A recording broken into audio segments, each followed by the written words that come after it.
હવે વાત કરીએ સત્રના 7મા દિવસની।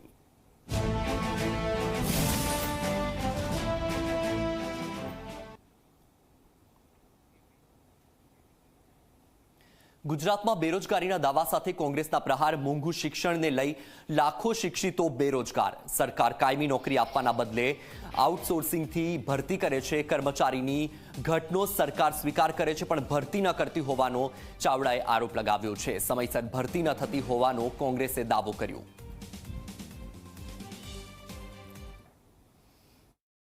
ગુજરાતમાં મોંઘું શિક્ષણ લીધા પછી લાખોની સંખ્યામાં યુવાનો બેરોજગાર છે।